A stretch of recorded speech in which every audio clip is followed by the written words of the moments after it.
ओम शांति। एक बात आप सभी को अवश्य कहना चाहेंगे कि जैसा जिसका अन्न वैसा उसका मन। जो हम अन्न खरीदते हैं, जिस वृत्ति से खरीदते हैं, जिस मानसिक स्थिति से, मानसिक अवस्था से खरीदते हैं और मानसिक अवस्था से, जिस वृत्ति से उसको खाते हैं, बनाते हैं और बोते भी है, वो सारा ही असर मनुष्य के मन के ऊपर पड़ता है। तो इसके ऊपर ही आज की कहानी है। इस कहानी का नाम है पाप कहाँ कहाँ तक जाता है। तो एक बार एक ऋषि सोचते हैं कि सारे ही लोग गंगा के अंदर स्नान करते हैं और अपने पापों को धोते हैं।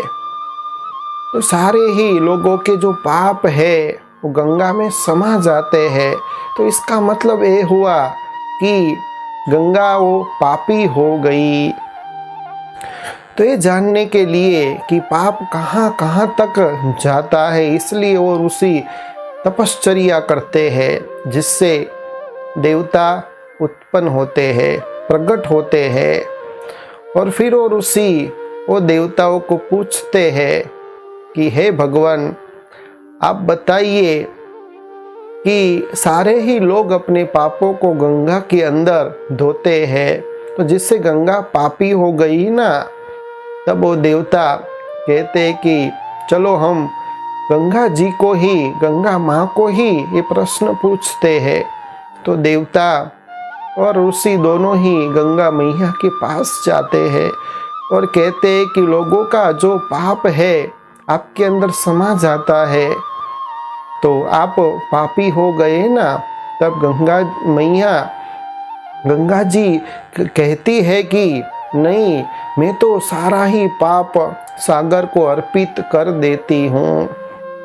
तो ऋषि और देवता सागर के पास जाते हैं और सागर को कहते हैं कि गंगा का जो भी लोग पाप धोते हैं, सारा ही पाप गंगा मैया आपको अर्पित करती है। तो इसका मतलब ये हुआ कि हे सागर, आप पापी हुए ना। तो सागर कहता है कि नहीं, मैं पापी नहीं हूँ, मैं तो ये सारा ही पाप जो गंगा मैया मुझे अर्पित करती है उसकी भाप बना करके बादल बना देता हूँ। तो दोनों ही ऋषि और देवताएं सुनते हैं, तो वो बादल के पास जाते हैं और बादल को कहते हैं कि सागर के पास जो भी पाप होता है, सारा ही पाप वो भाप बना करके बादल बना देते हैं। तो हे बादल, आप पापी हुए ना। तो बादल कहते हैं कि नहीं, मैं पापी नहीं हूँ। ये तो क्या करता हूँ कि ये जो बादल है उसका पानी बना देता हूँ और सारा ही पानी बारिश के रूप में धरती के ऊपर छिड़क देता हूँ, जिससे अन्न पैदा होता है। तो जिस मानसिक अवस्था से मनुष्य उस अन्न को बोता है, फिर अन्न बोने के बाद उसे खरीदता है, जिस अवस्था के साथ, जिस वृत्ति के साथ और जिस वृत्ति के साथ वो खाता है, उस अनुसार ही मनुष्य का मन बदल जाता है। मन के अंदर उस अन्न की असर होती है। तो ये छोटे से दृष्टांत के द्वारा हमको ये सीखने को मिलता है कि जब भी हम कोई भी भोजन खाते हैं तो शांतिपूर्ण होकर खाए और पूरा ही उसका स्वाद ले और भगवान की याद में भोजन करना चाहिए। धंधा दौरी उस समय 10 मिनट के लिए साइड में रख दो, मोबाइल को भी साइड में रख दो और अपने चित्त को शांत रखकर भगवान की याद में दृष्टि देकर के उस भोजन को शुद्ध बना करके आप ग्रहण करेंगे, तो उस भोजन के अंदर इतनी ताकत होती है कि आपकी दिन भर में जो भी थकावट है, जो भी आपकी परेशानी है, जो भी बोझ है, सारा हल्का हो जाएगा। इसलिए जब भी आप कोई भी अन्न की खरीदारी करते हैं उस समय भी उस पैसे से उस अन्न की खरीदारी करनी चाहिए।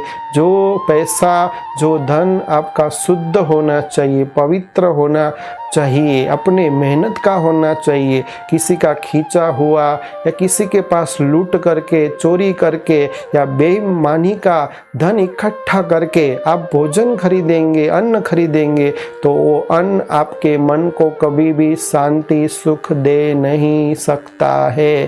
तो एक खास बात आप याद रखें कि पाप कहाँ कहाँ तक जाता है। तो जब आप भोजन करते हो तो उस भोजन के अंदर भी इतनी शक्ति होती है कि सबके मन को भी वो भोजन चेंज कर सकता है। तो भोजन करते समय अपने चित्त को शांत रखिए जब भी पानी पीते हैं, क्योंकि हमारे शरीर के अंदर भी 70% पानी होता है और पानी के अंदर मनुष्य के कुदरत के वाइब्रेशन बहुत पहुंचते हैं। तो जिसके कारण ही उसकी मानसिक अवस्था ऐसी हो जाती है।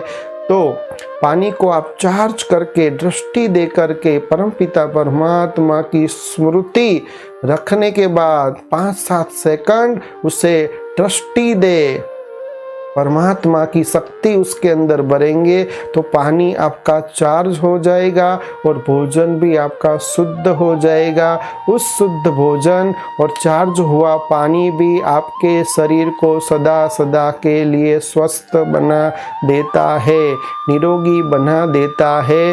इस कलयुगी दुनिया के अंदर ये जो महामारी आई हुई है, यदि उससे भी आप बचना चाहते हैं तो परमात्मा की स्मृति के साथ आप भोजन करें और पानी को भी चार्ज करके पिएंगे तो कोई भी वायरस आपके शरीर के ऊपर अटैक नहीं कर सकता है।